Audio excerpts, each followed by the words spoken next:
I denne præsentation der vil vi kigge nærmere på, om den spanske borgerkrig var optakt til 2. verdenskrig. Inden vi gør det, så vil vi præsentere Francisco Bahamonde Franco, som var diktator i Spanien i 1939 og til 1975. Han var leder for det spansk-fascistiske inspirerede gruppe Falange, der tilkæmpede sig magten i den spanske borgerkrig fra 1936 til 1939. Francisco Franco beholdte magten til sin død i 1975. Den spanske borgerkrig huskes som hans omdrejningspunkt i hans liv. For at kunne kigge lidt nærmere ind på Francos ideologi, kan man se ned i kilde til kapitel 4, som hedder Francos proklamation, som er fra den 17. juli 1936. I kilden siger Franco, at han gerne vil have de to grupper, som var henholdsvis Folkefronten og Nationalisterne, til at være, som nu var delt op i Spanien, til at være et forenet og stærkt fællesskab. Det siger han blandt andet i kilden, hvor han siger: "Det betyder genindførsel af ro og orden inden for republikken, ikke kun i de ydre træk, men også i den indre struktur. Til det er nødvendigt at arbejde under retfærdighed, som ikke gør nogen forskel på klasser eller sociale kategorier. Disse bør være immune over for smige og forfølgelse, således at landet ophører med at være delt i to grupper." Det her citat har en meget fascistisk tilgang, da det går meget ind for at opbygge en meget større og kraftigere stat, og alle skal tilbyde staten. Det siger han også noget om længere henne i kilden, hvor han siger: "Hver mands optræden vil være en ledetråd for myndighedernes optræden over for ham. Myndigheden er et andet element, som er forsvundet fra vores nation, men den er uundværlig for et hvert menneskeligt samfund. Ligegyldigt om det er et demokratisk styre eller et sovjetstyre, hvor det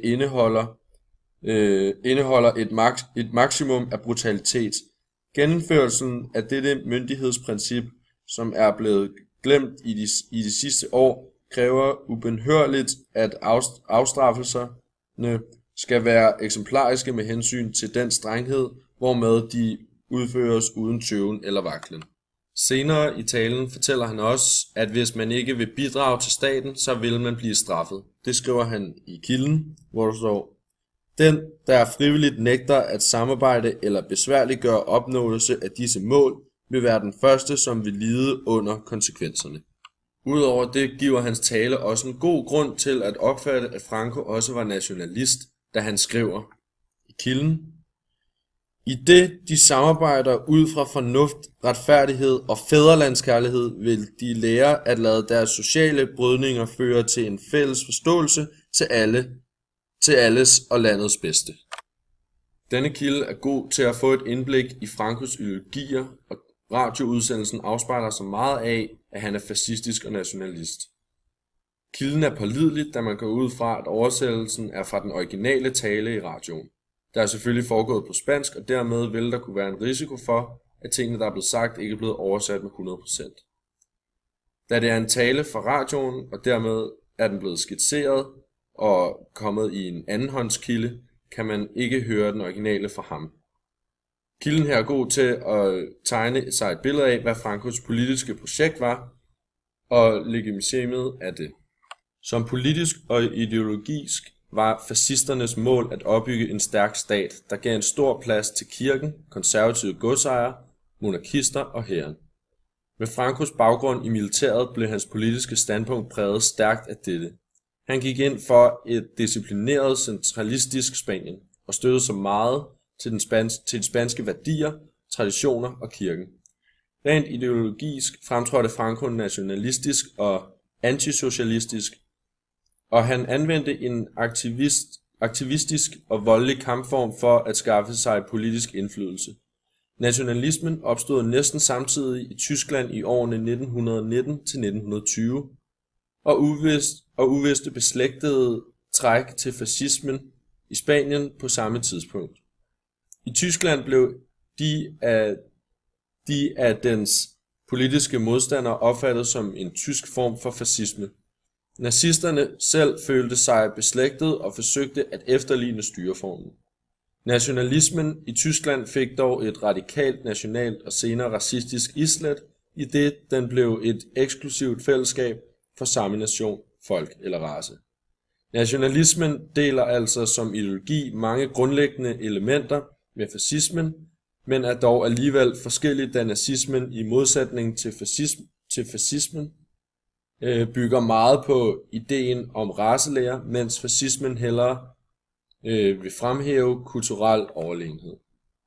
Her har vi nogle argumenter for, at den spanske borgerkrig godt kunne være optakt til 2. verdenskrig. I 1930'ernes ideologiske klima fik borgerkrigen en næsten symbolsk status som kampen mellem demokrati og fascisme, og i eftertiden er den blevet tolket som et forspil og optakt til 2. verdenskrig. Det gjorde den blandt andet fordi, at tyskerne nærmest testede deres militære styrker under den spanske borgerkrig.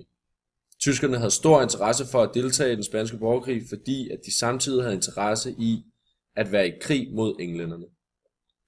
Mange mener, at Tyskland med deres 6.500 mand under diktatoren Franco nærmest testede deres udstyr af i Spanien, for så at vide, hvor stærkt det ville være, og hvad de skulle arbejde mere på, og hvad der fungerede. Det handlede også om, at tyskerne krigstaktisk gerne ville have prøvet nogle ting af under den spanske borgerkrig, som man senere kunne se en anvendelse af i angrebet mod Polen i 1939, med blandt andet slagskibet Slesvig-Holsten, som man kan se her på billedet. Den udenlandske indblanding i den spanske borgerkrig.